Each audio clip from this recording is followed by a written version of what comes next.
listening to the DolphinsTalk.com podcast, the most listened to daily Miami Dolphins podcast on the internet.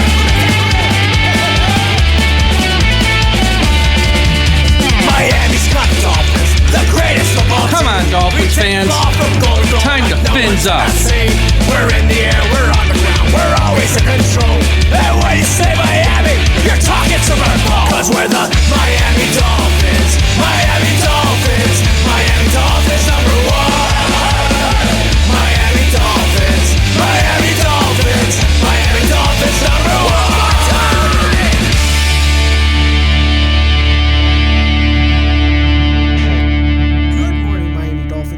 How are you today? And thank you for listening to the DolphinsTalk.com podcast on this Tuesday, September the 24th.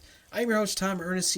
Today's show is going to kind of be a self-therapy session. I'm going to vent about all the things that have gone wrong with the Miami Dolphins through 3 weeks in the season. We're also going to dive into the quarterback issues for the Miami Dolphins and a few names that popped up in the national media about whom the Dolphins may target at quarterback, while there is still uncertainty with the starting quarterback, Tua Tagovailoa, as he navigates his way through concussion protocol.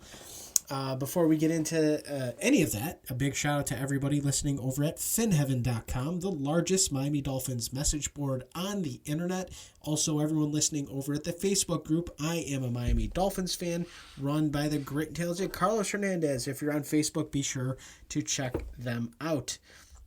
Also from our sponsor, Caneswear. Caneswear is the place to go for officially licensed apparel for the Miami Dolphins, the Miami Heat, the Miami Hurricanes, the Florida Panthers, and all professional and college teams in South Florida. Looking for the latest jersey, a birthday gift, or the newest hat to hit the market of your favorite South Florida team? Check out Caneswear for their overwhelming selection of sports apparel. Located at 2655 South University Drive in Davie, Florida. Caneswear has it all. Not in South Florida, no worries. Visit Caneswear.com to shop their inventory from the comfort of your home, and they'll ship it to you as well as international fans. Caneswear.com is the spot that Miami fans shop. That's Caneswear.com, Caneswear.com. All right. Therapy session getting ready to commence. Man, we had a lot to say on the post-game wrap-up show with Mike Leva and myself after the 24-3 embarrassment in Seattle. And I think this is a safe space that for myself, and I have a platform to do this, I'm going to vent. I am going to voice the frustrations, probably of many of you listeners, and see if this season can be salvaged. I know there's still plenty of football left. There's 14 games to play in the regular season, but it seems like things are just so far off right now with the Miami Dolphins, and I think some things can be fixed, but I don't think other things can.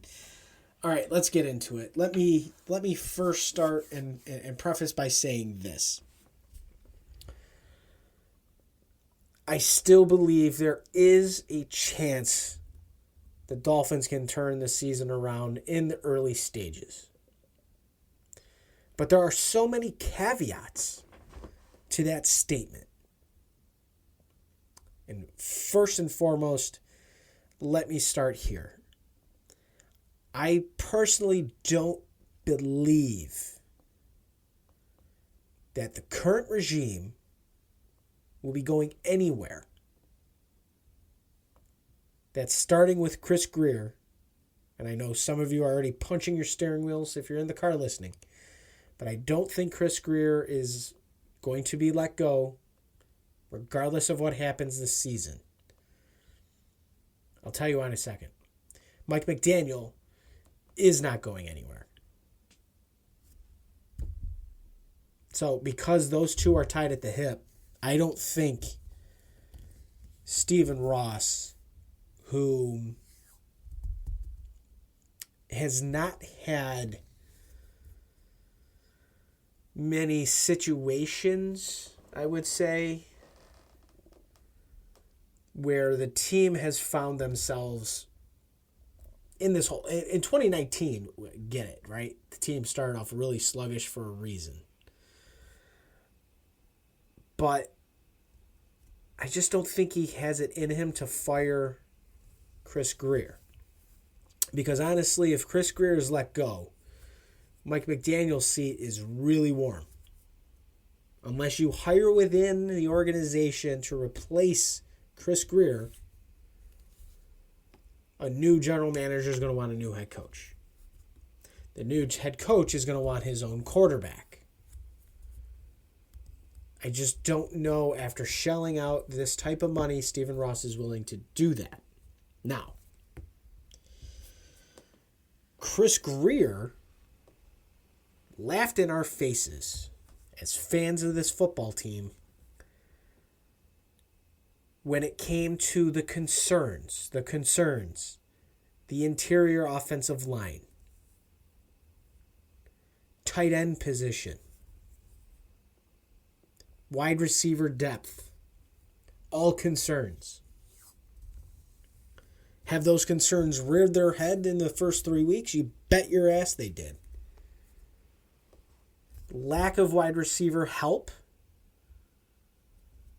lack of receiver production, that's a huge issue for me.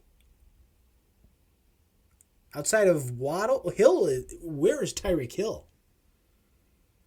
We'll get to the Mike McDaniel stuff here in a second. You have Aaron Brewer, who you signed to replace Connor Williams. All right, he's okay. Liam Eichenberg is on his ass 90% of the time in pass protection. And Robert Jones is on his ass 90% of the time in pass protection. And what did that lead to? Well, it led to backup quarterback Skyler Thompson, who,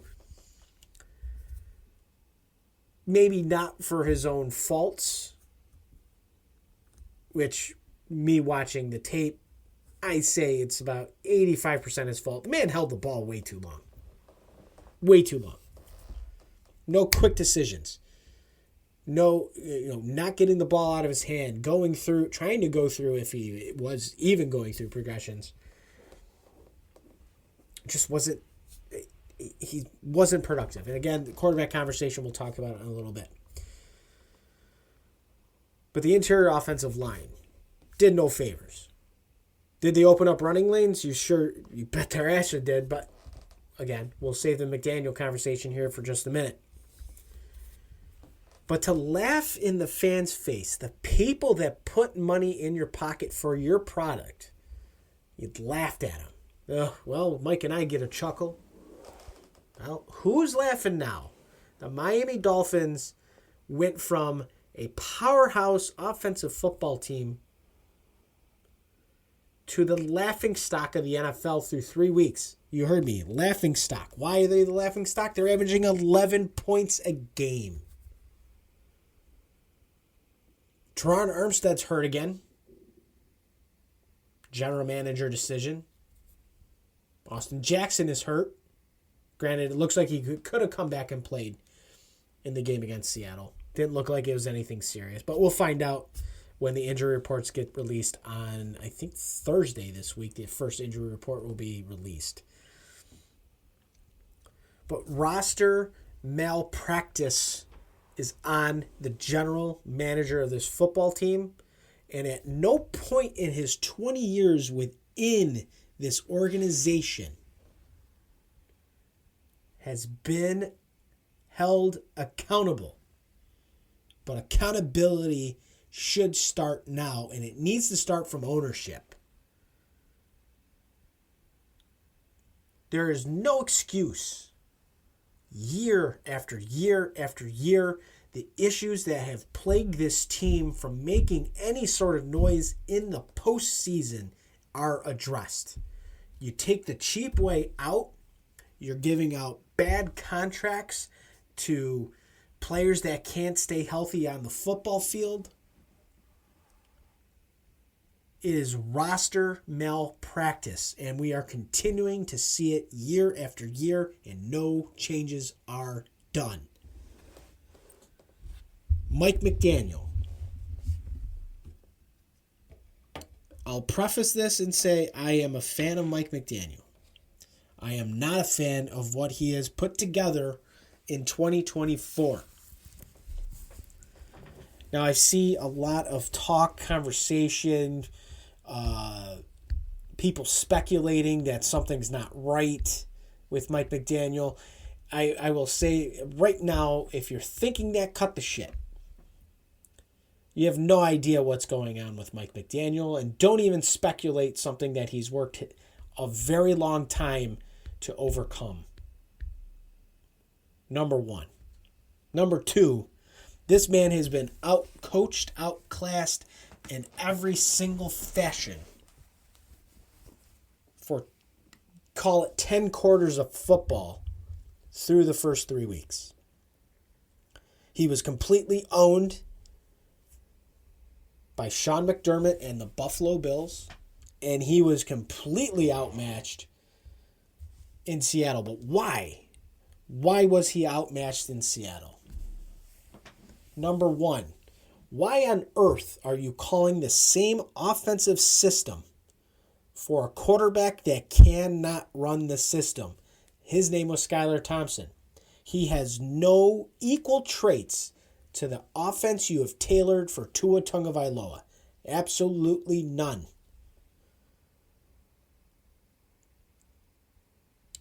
There were 0 anticipatory throws. Maybe one on the slant to Tyreek Hill in the second half.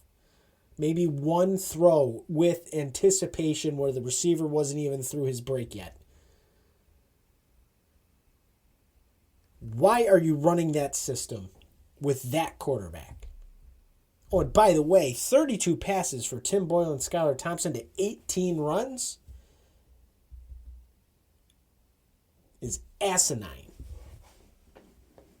There is no forward thinking with Mike McDaniel with a new quarterback. And by the way, there is going to be another new quarterback playing for against the Tennessee Titans on Monday next week, and most likely it's going to be Tim Boyle. Tim Boyle, who has never won a football game in his career.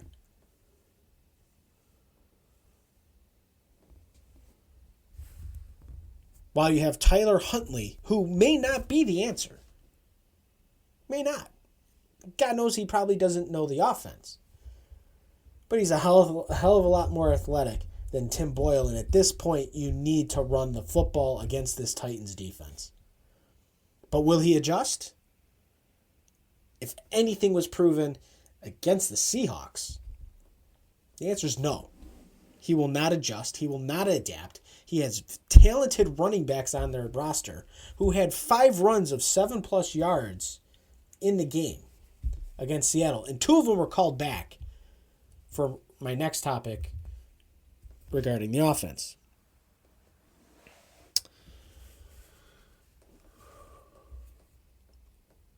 You have to play to your strengths, and right now, quarterback play is not your strength. It is your weakness. Your strength is to run the football. Mike McDaniel, please stop believing you're going to outsmart the coach on the other side. Just call a game within the game and make the adjustments that are needed. If the running game is working, run the football. If you're getting 7, 8, 9 yards a carry on first down and it's 2nd and 1, don't throw it. Run it.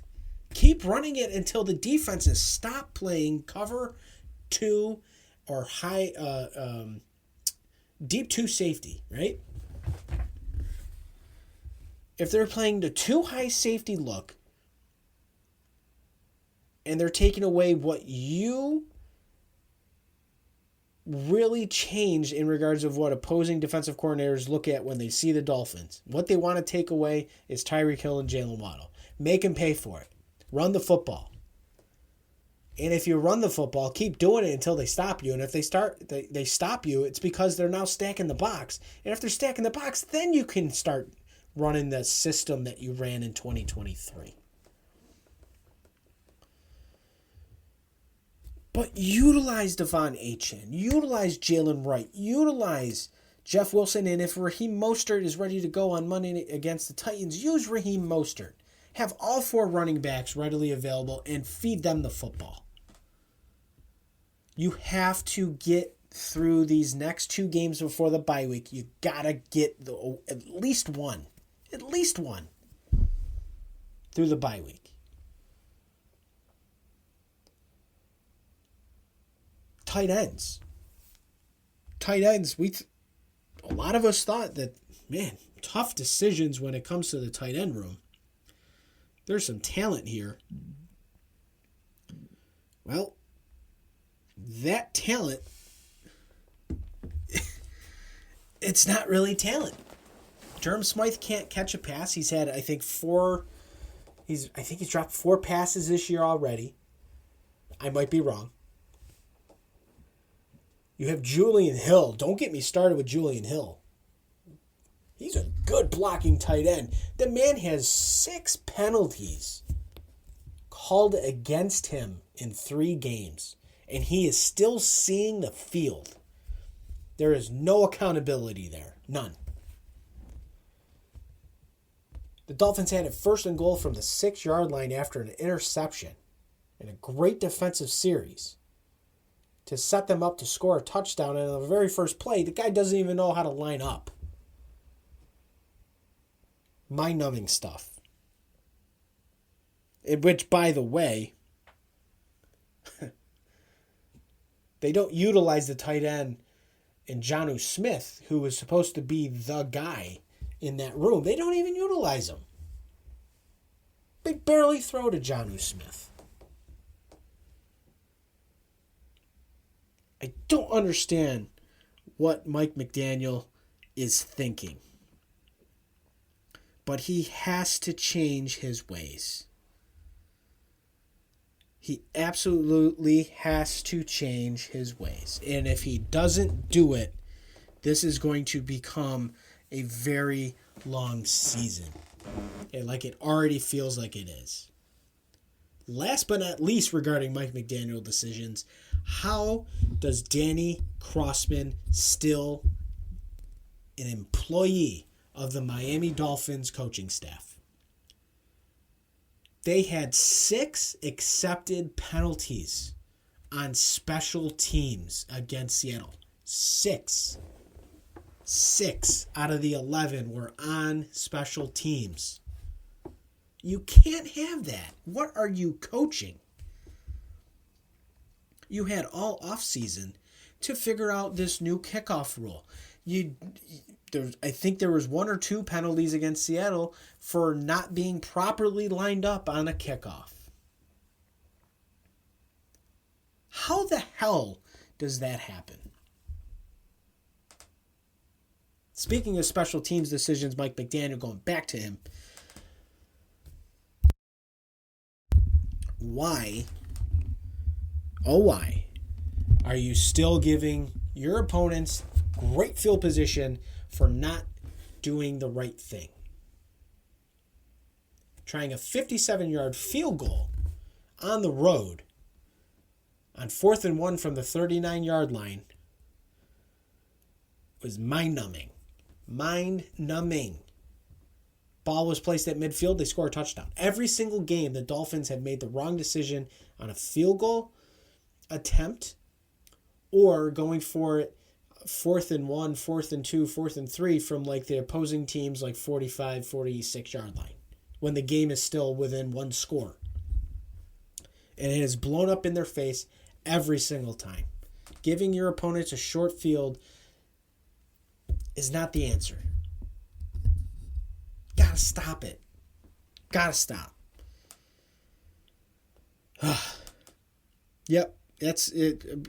I'm working through it, folks. I'm working through it. And I hope you're working through it with me. Last piece of the therapy session before we get into the quarterback situation. Anthony Weaver. His defense. Now, I made a post. If you're not following me on X, formerly known as Twitter, I made a post earlier today regarding Anthony Weaver's defense.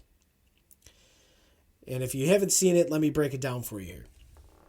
So through 3 games, Anthony Weaver's defense, in the first half, total yards, Jacksonville Jaguars, 191 yards in the first half. They gave up 17 points.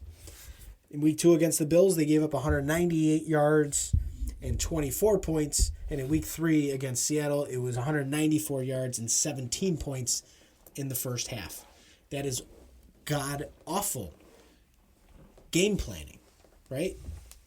Game plan going in, this is how we're attacking them at the start of the game. This is what we need to do. Has not worked. But I do give this man credit where credit is due. In the second half, in those games, week 1, Jacksonville, only 104 yards of offense in the second half, no points allowed. Week 2 against the Bills, only allowed 59 yards. Granted, Bills had a pick 6 and they were already up 31-10.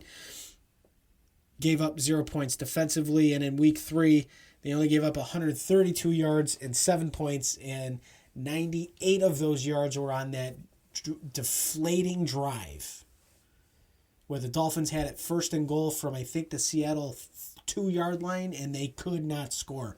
The defense did all they could in that game against Seattle in the second half. But clearly, Anthony Weaver knows how to make halftime adjustments and adjust to what the offense is doing, and the defense plays well in the second half of these games through the first 3 weeks. So I give a little bit of blame on the defense for not being prepared at the beginning of the game. I give them a whole hell of a lot of credit for keeping the team in the game with how they play in the second half. But the scores are getting out of control early in the games, and the Dolphins are not built to play from behind. In every single game, they are playing from behind. And this crazy stat from ESPN, the Dolphins are the only team in the NFL this season to not have a lead for 1 second in a football game. They have not led for 1 second. The game they won in week 1, there was no time left on the clock when they won that football game. So they technically have not led for a single second in the season. It is embarrassing. It is horrific. And we must continue. So that is my therapy session. I needed to get that off my chest. And obviously with no press conference today from Mike McDaniel, or Monday from Mike McDaniel, I am recording on Monday night. Yeah, so I had a vent session, which is what I really needed to do here, as it was bottled up most of the day while I was at work. So, Dolphins quarterback issues. Let's get into that. So, obviously, the first topic is going to be Tua Tagovailoa and his concussion. It was discussed that what we all assumed was he was with doctors last week. After his concussion, he was supposed to see neurologist and concussion specialist on Monday last week. That did not happen. For whatever reason, there was a scheduling conflict or whatever it might be. Some think it was on the team. Some may say that it was on Tua. Who knows? Who really knows? This is a wild story. But Tua, per Barry Jackson of the Miami Herald, is expected to meet with neurologists this week. He was told by doctors, not the neurologist, but other doctors who saw him, said that he is good to travel. He is good to resume football activities, but he has to talk to the neurologist about what's next. And Barry Jackson also stated from people he talked to with knowledge of concussions is that because of Tua's fencing, where his hand kind of gets all weird and clinches up and whatever else, that is not common. And the hit that he lowered his head and ran into Damar Hamlin and he concussed himself, that is not common for something like that to happen because that was not a major hit. And there are some very real concerns here about longevity and if Tua is going to play football again. Now, there's talk, and could be lawyer talk, his agent saying, Tua's not going to retire, because if Tua just says, I'm retiring, he's going to forego his money. And agents don't want that because agents want their money. So there's going to be a lot of jostling going on there. And, Tua is around the team. Tua's in the meetings. He traveled with the team. It looks like he's in good spirits. It looks like he will want to continue to play football. But, again, we don't know. As the Dolphins have stated, there is no timetable on his return. And we will wait to see what the neurologists tell Tua over the next, hopefully, few days when he does meet with those neurologists. Skyler Thompson was injured in the game against Seattle. Tim Boyle replaced. Tyler Huntley was the emergency third-string quarterback and could not come in unless something happened to Tim Boyle. What do the Dolphins do on Monday? Because this is going to be a topic throughout the week. It will be asked of Mike McDaniel, who his starting quarterback will be. I will guarantee that. On Tuesday in his press conference, he will be asked that question. He'll give you a word salad. He will not give you a complete answer. But my assumption is Tim Boyle most likely will start against the Titans. In my personal opinion as well, I think Tyler Huntley should be starting at quarterback for the Miami Dolphins. I think there is far more upside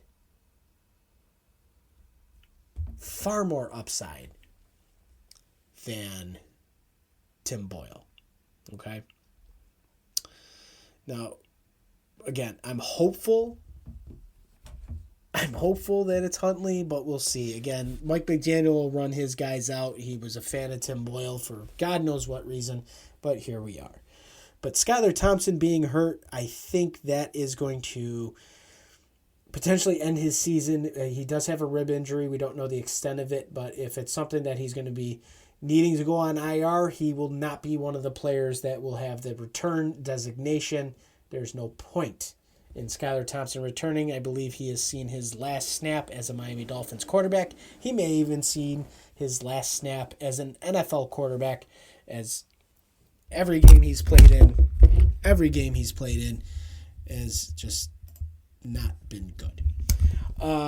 Last thing, Adam Schefter was on Pat McAfee, and McAfee was asking about the quarterback situation and what the Dolphins would look to do.